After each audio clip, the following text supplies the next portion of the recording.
રોજ સવારે અને સાંજે સંધ્યા સમયે સાંભળો દેવી કવચ.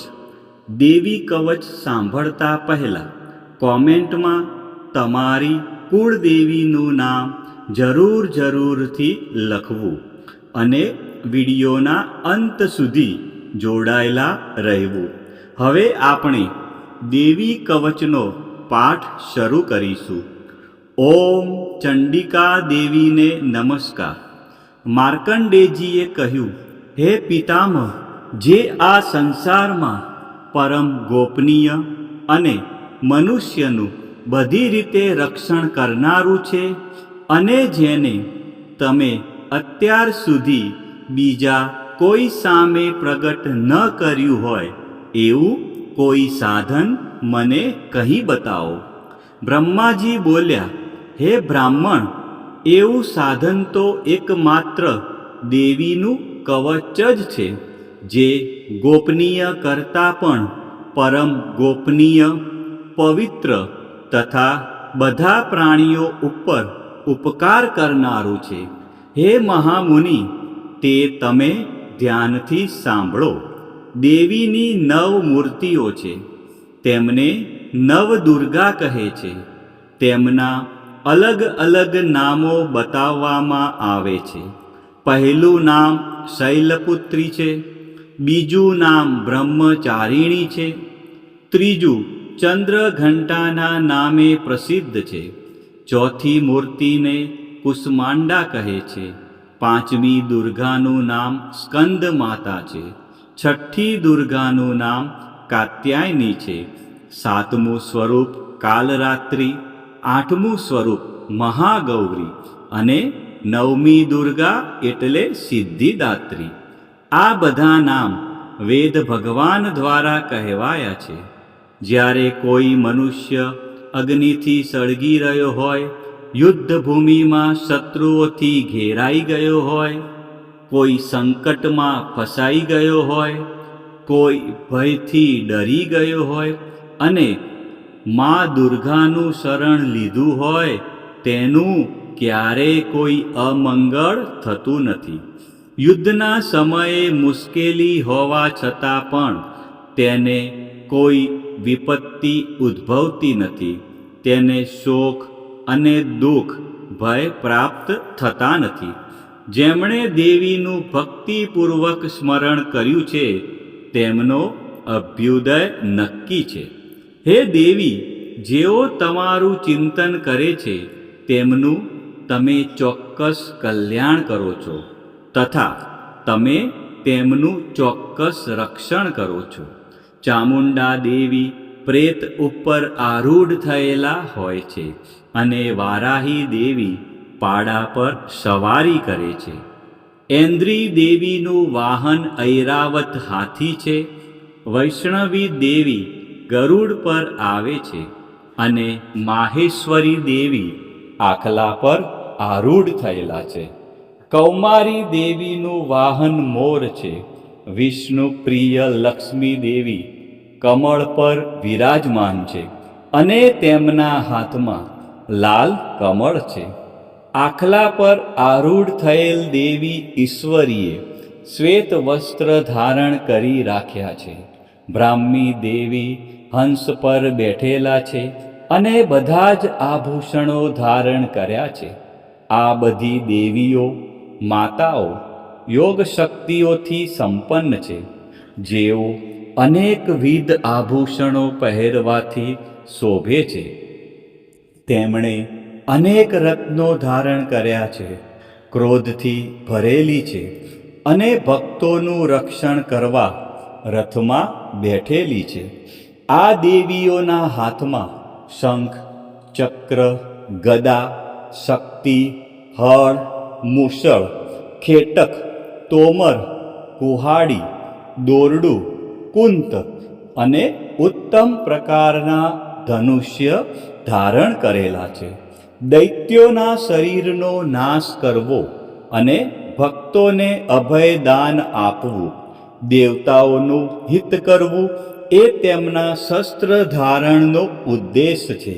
મહારૌદ્ર રૂપ અત્યંત ઘોર પરાક્રમી, મહાબલી અને મહા ઉત્સાહયુક્ત હે દેવી, તમે મહાન ભયનો નાશ કરનારા છો.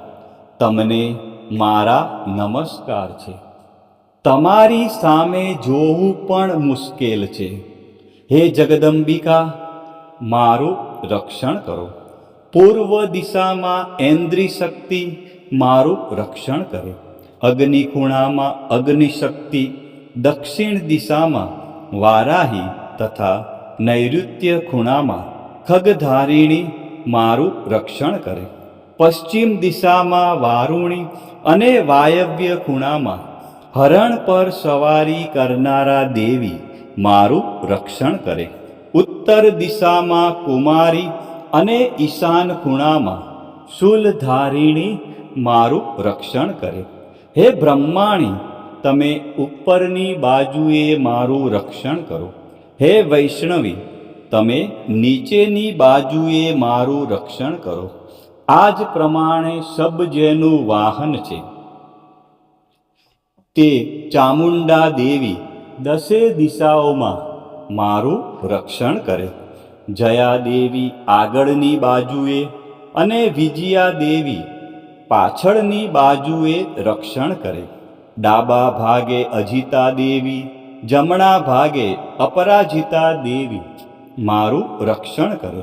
ઉદ્યોતિની દેવી શિખાનું રક્ષણ કરે અને ઉમા દેવી મારા મસ્તક પર વિરાજિત થઈને મારું રક્ષણ કરે. માલાધરી દેવી મારા કપાળનું અને યશસ્વિની દેવી મારી ભમરોનું રક્ષણ કરે. ત્રિનેત્રા દેવી ભમરોના મધ્ય ભાગનું અને યમઘંટા દેવી નાસિકાઓનું રક્ષણ કરે. શંખિની દેવી અને શંખિની દેવી આંખોના મધ્ય ભાગનું રક્ષણ કરે અને દ્વારવાસીની દેવી કાનોનું રક્ષણ કરે. કાલિકા દેવી ગાલોનો તથા સાંકરી દેવી કાનોના મૂળ ભાગોની રક્ષા કરે. સુગંધા દેવી નાસિકાઓની અને ચર્ચિકા દેવી ઉપરના હોઠનું રક્ષણ કરે. અમૃતકલા દેવી નીચેના હોઠનું અને સરસ્વતી દેવી જીભનું રક્ષણ કરે. કૌમારી દેવી મારા દાંતનું અને ચંડિકા દેવી કંઠ ભાગનું રક્ષણ કરે. ચિત્રઘંટા દેવી ગળાની ઘંટિકાનું અને મહામાયા દેવી તાળવાનું રક્ષણ કરે. કામાક્ષી દેવી દાઢીનું અને સર્વમંગલા દેવી મારી વાણીનું રક્ષણ કરે. નીલગ્રીવા દેવી કંઠના બહારના ભાગનું અને અન્ન નલિકાનું કૌબેરી દેવી રક્ષણ કરે.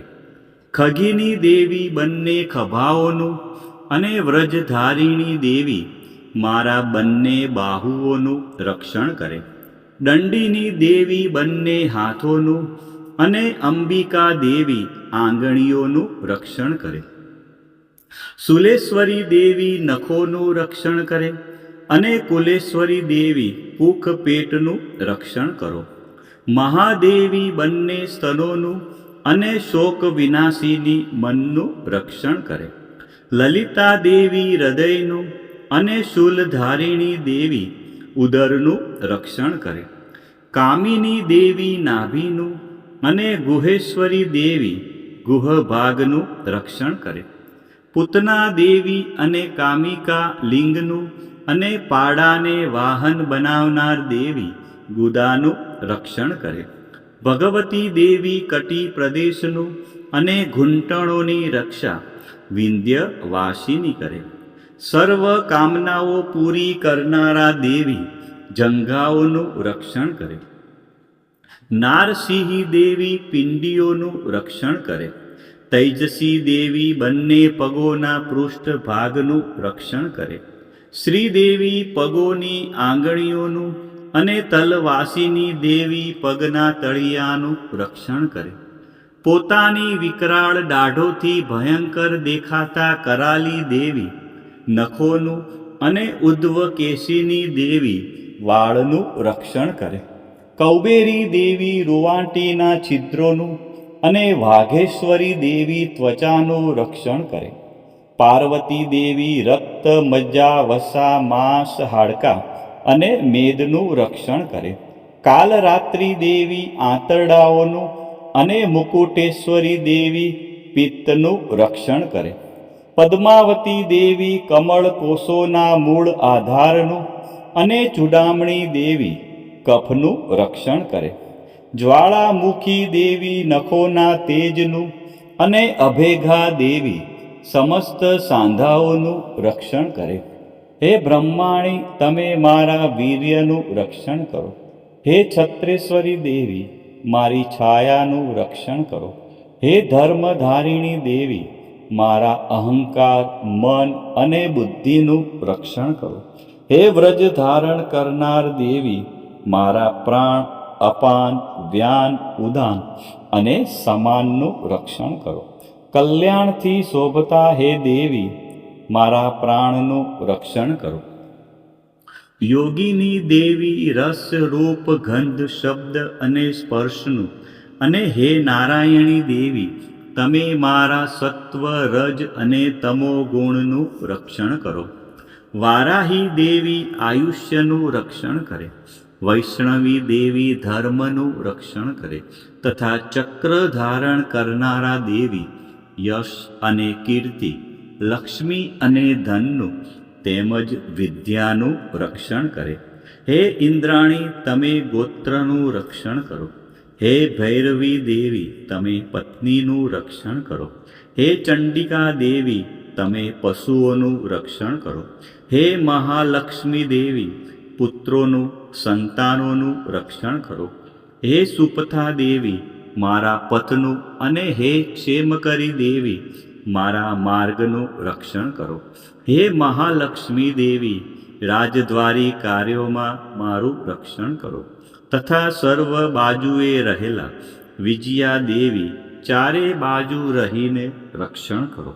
હે દેવી, જે સ્થાન દેવી કવચમાં કહેવાયું નથી અને તેથી રક્ષણ વિનાનું છે, તે બધા સ્થાનો તમારા વડે સુરક્ષિત થાય. કારણ કે તમે વિજયશાલિની અને પાપનાશીની છો. મનુષ્ય પોતાના શરીરનું ભલું ઈચ્છતો હોય તો તેણે દેવી કવચનો પાઠ કર્યા વિના એક ડગલું પણ ભરવું નહીં. દેવી કવચનો પાઠ કરીને જ યાત્રા કરવી. દેવી કવચના પાઠથી બધી બાજુથી સુરક્ષિત થયેલો મનુષ્ય જ્યાં જ્યાં જાય છે ત્યાં ત્યાં તેને ધન લાભ થાય છે તથા સઘળી કામનાઓ પર વિજય પ્રાપ્ત થાય છે. તે જે અભિષ્ટ વસ્તુનું ચિંતન કરે છે તેને તે અચૂકપણે પ્રાપ્ત કરી લે છે. તે મનુષ્ય આ પૃથ્વી ઉપર અતુલ ઐશ્વર્ય પામે છે. દેવી કવચથી રક્ષાયેલો મનુષ્ય નિર્ભય થઈ જાય છે. યુદ્ધમાં તેમનો પરાજય થતો નથી તથા તે ત્રણેય લોકમાં પૂજનીય બને છે. આ દેવી કવચ દેવતાઓને પણ દુર્લભ છે. જે આ દેવી કવચનો દરરોજ 3 સંધ્યાએ શ્રદ્ધાપૂર્વક પાઠ કરે છે તેની દૈવી કલા પ્રાપ્ત થાય છે તથા તે ત્રણેય લોકમાં પરાજિત થતો નથી. એટલું જ નહીં, તે અપમૃત્યુથી રહિત થઈને 100 કરતાં પણ વધુ વર્ષ જીવે છે. દેવી કવચ ધારણ કરનારા મનુષ્યની રાજા તરફથી સન્માન અને વૃદ્ધિ થાય છે. આ દેવી કવચ મનુષ્યના તેજની વૃદ્ધિ કરનારું અને ઉત્તમ છે. આ દેવી કવચનો પાઠ કરનારો મનુષ્ય પોતાની કીર્તિથી શોભા પામીને પૃથ્વી ઉપર પોતાના સુયશ સાથે સાથે વૃદ્ધિ પામે છે. જે પહેલા દેવી કવચ કરીને સપ્તસતી ચંડી પાઠ કરે છે તેની જ્યાં સુધી વન પર્વત હોય ત્યાં સુધી તે આનંદથી યુક્ત આ પૃથ્વી ઉપર રહે છે. તેના પુત્રો, પૌત્રો, સંતાન પરંપરા બનેલી રહે છે.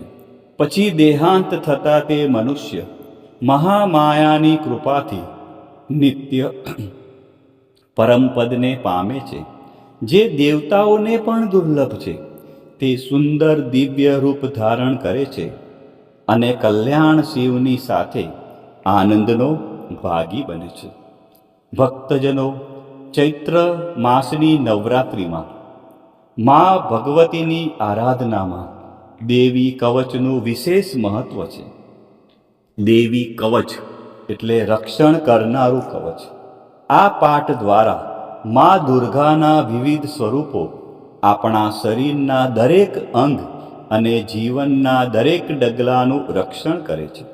ઋષિ માર્કંડેયજી દ્વારા વર્ણવેલ આ દેવી કવચનો જો ચૈત્ર માસની નવરાત્રિમાં નિત્ય પાઠ કરવામાં આવે તો મનુષ્ય નિર્ભય બને છે અને તેના જીવનમાં સુખ શાંતિનો ઉદય થાય છે. આજના આ વિડીયોમાં આપણે સંપૂર્ણ દેવી કવચનો પાઠ સાંભળ્યો. વિડીયોના અંત સુધી જોડાયેલા રહ્યા અને મા અંબાના આ પરમ કલ્યાણકારી સ્ત્રોતનો લાભ લીધો. બોલો શ્રી અંબે માત કી જય. બોલો શ્રી ચામુંડા માત કી જય. ખોડિયાર માત કી જય. ઉમિયા માત કી જય. મહાકાળી માત કી જય. બહુચર માત કી જય. વારાહી માત કી જય. આ પ્રમાણે રોજ સવારે, બપોરે અને સાંજે સંધ્યા ટાઈમે દેવી કવચનો પાઠ અવશ્ય કરવો અથવા સાંભળવો.